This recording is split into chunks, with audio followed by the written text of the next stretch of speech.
का प्रलयंकारी अवतार वीरभद्र की संपूर्ण कथा। प्रस्तावना। ब्रह्मांड में शिव और सती। मंद वीणा की झंकार, शांत स्वर में वाचक की आवाज। सृष्टि की रचना के प्रारंभ में ब्रह्मा के पुत्र दक्ष प्रजापति ने संसार में अनेक पुत्रियां उत्पन्न की। उनमें सबसे प्रिय पुत्री थी सती। सती का मन सदा से भगवान शिव में रमा था। जब भी वो ध्यान लगाती, उसकी आंखों में बस शिव की छवि चमक उठती। समय के साथ सती ने कठोर तप किया। कई वर्षों तक उन्होंने अन्न, जल और निद्रा का त्याग किया। अंततः उनका तप सफल हुआ और स्वयं महादेव कैलाश से प्रकट हुए। शिव मधुर स्वर में, सती, तुम्हारा तप मुझे बांध लाया है, अब तुम मेरी अर्धांगिनी बनो।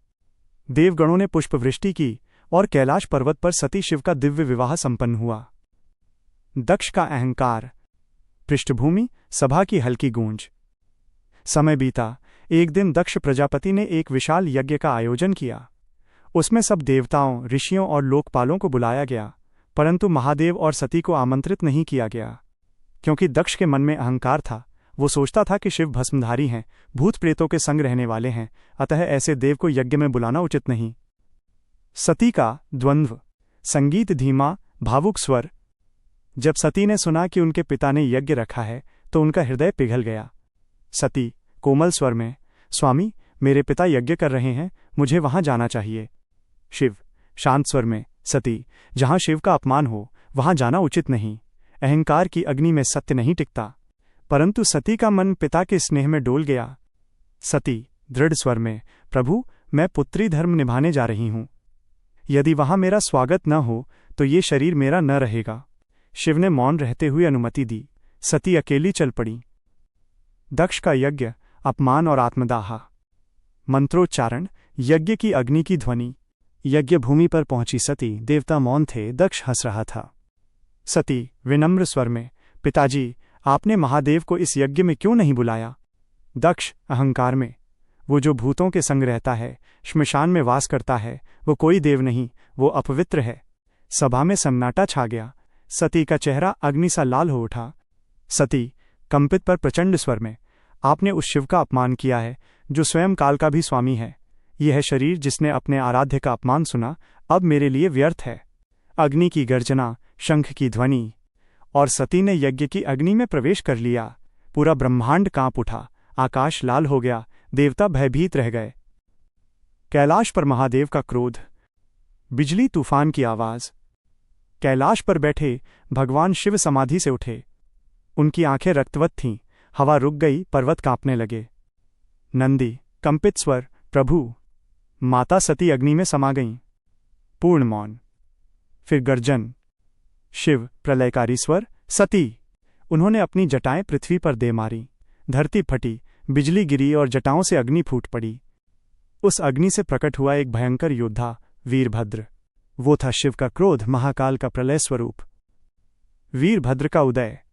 उसका शरीर काला था, नेत्रों में ज्वाला थी, केश अग्नि के समान बिखरे हुए, हाथ में त्रिशूल और खड्ग। शिव गर्जना में, वीरभद्र, जा उस यज्ञ को भस्म कर दे जहां मेरी सती का अपमान हुआ। वीरभद्र नम्र पर प्रलयकारी स्वर, जैसा आदेश प्रभु, अब केवल न्याय होगा। महादेव ने गणों की सेना दी। भूत, प्रेत, योगिनी, राक्षस और गंधर्व सभी वीरभद्र के साथ चल पड़े। दक्ष यज्ञ का विनाश। शंख ध्वनि, युद्ध के नगाड़े। यज्ञ भूमि पर देवताओं के मंत्रोच्चार गूंज रहे थे। अचानक आकाश काला पड़ गया और तेज आंधी चली। देवता, ये क्या हो रहा है? अंधकार में एक अग्निपुंज उतरा, वो था वीरभद्र। वो सभा में गरज उठा, हर हर महादेव। देवता कांप उठे। इंद्र ने वज्र चलाया, पर वीरभद्र ने एक वार में उसे तोड़ दिया। अग्निदेव का तेज मंद पड़ गया। वीरभद्र दक्ष के समीप पहुंचा। वीरभद्र, दक्ष, तूने शिव का अपमान किया, अब ये यज्ञ तेरे अहंकार की चिता बनेगा। त्रिशूल की टंकार, बिजली की गर्जना और एक ही प्रहार में वीरभद्र ने दक्ष का सिर धड़ से अलग कर दिया। शिव का शोक और संतुलन। धीमा संगीत, ओय नमः शिवाय की गूंज। विनाश के बाद महादेव स्वयं वहां पहुंचे। उनका क्रोध अब शोक में बदल गया था। वे सती के शरीर को लेकर ब्रह्मांड में विचरने लगे। उनके आंसुओं से तीर्थ बने और जहां सती के अंग गिरे वहां बने 51 शक्तिपीठ। देवता ब्रह्मा और विष्णु से विनती करने लगे, प्रभु, सृष्टि असंतुलित हो रही है।